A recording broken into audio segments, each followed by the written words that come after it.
President-elect Trump will take over as global security is under threat with an ongoing war between Russia and Ukraine. It's the deadliest conflict since World War II. Ukraine's president said he had he had an excellent call with Trump after his win. CBS's Imtiaz Tayeb is in Ukraine with more on what's at stake. Well, President Zelensky was among the first world leaders to congratulate President-elect Trump. After speaking over the phone, Zelensky tweeted they had agreed to, quote, advance cooperation. Now, on the campaign trail, Mr. Trump repeatedly vowed to end Russia's nearly 3-year war on Ukraine within, quote, 24 hours, but hasn't said how. Now, people here are afraid he may end military and financial support, which has really been a lifeline for the country's defense, totaling over $50 billion. Now, overnight, a Russian drone attack reached the capital, Kyiv, damaging buildings and sparking a fire. Any fresh attempt to end violence like this is likely to involve peace talks of some kind. But Russian President Vladimir Putin says the war cannot end until the areas his forces have claimed as annexations, around 1/5 of Ukraine's territory, are recognized, while Kyiv insists all of its land must be returned. Whatever the case, the new Trump presidency will also likely test not only NATO, but Europe as a whole, after he threatened to, quote, fundamentally reevaluate NATO's purpose and mission. Back to you. Lecturer and doctoral candidate at Wayne State, Natalie Melnichuk, joins us now live with a breakdown of what Trump's win means for Ukraine. Natalie, thank you so much for being here. Thank you. So let's just start with that. What does this win mean for Ukraine? Well, it's really yet to be seen, but we need to go on the evidence we have at hand. We have President-elect Trump's 4-year record from his first presidency, and we have the words he's spoken in the time since he left the White House nearly 4 years ago. So we have a lot of evidence to go on, and after that, we have to guess.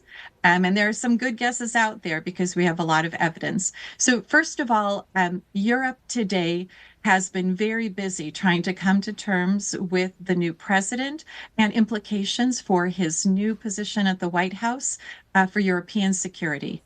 In this time of interdependence, alliances mean everything for countries. The United States can't go it alone, even though we're the largest military force on the planet. We have the strongest economy. Not even we can go it alone.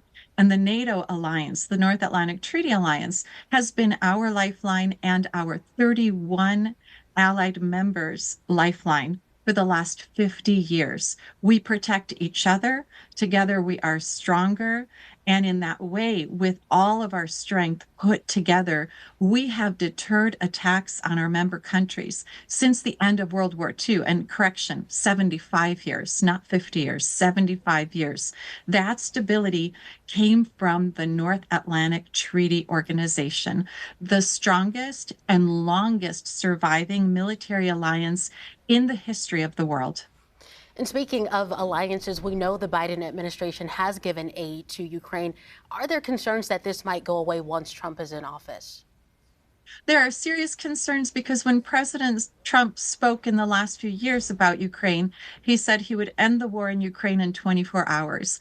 First level interpretations seem to tend towards understanding this means a forced peace upon Ukraine, one where the United States simply withdraws military aid to the country, and Ukraine cannot fight this war without U.S. military support. Europe would step in and step up even more than they have. But even with that support, Ukraine could not battle against Russia and completely win back its territory. President Zelensky today in Europe, in Hungary, with the meeting of 50 European leaders, pronounced that that will not do. His country is not going to sign an enforced peace treaty that gives away Ukrainian territory. We have to recall that Russia's attack on Ukraine was completely unprovoked against international law and sets a precedent for any country to use the old might uses right approach to neighborly relations. In this day and age of nuclear weapons, that is a very dangerous prospect. Democracies work through diplomacies and the rule of law and cooperation. Autocracies, the ones who functioned and ruled the planet before World War II, they would simply do what they could using their might. little countries didn't stand a chance. Democracies were scrambling and crumbling. It was not a good scenario, and it's certainly one that we don't want to return to. Yeah, and Trump has also raised the possibility of the country leaving NATO. What would that mean for the U.S.? It's actually impossible to fathom that. The United States depends on the other 31 member countries as much as they depend upon us. A great example is 9/11.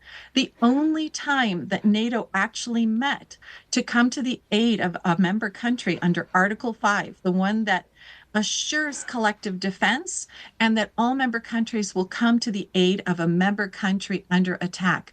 When we were attacked on 9/11, the ambassadors of all of our nations met overnight and immediately gave their support to the United States, come what may.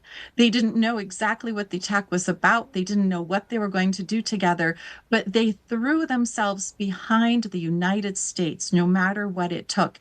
And we really need to take that to heart because while we're pondering abandoning Ukraine, the largest country in Europe, a democracy, while we're contemplating abandoning them, China, Russia, India, North Korea, Iran, all autocracies, India, not quite. I shouldn't say that, but the others, the large autocracies of the planet, most of whom are armed with nuclear weapons, are banding together at this very moment.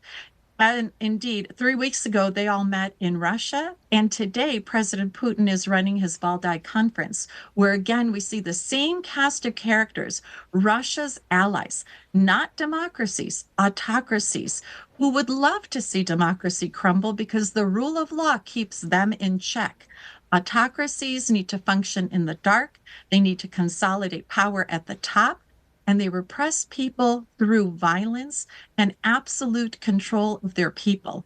When that spreads to the international stage, then we see democracy's light dimming as the autocrats take over. And that is a real threat to US national security and to every democracy on the planet. Natalie, very informative. Thank you so much for speaking with us.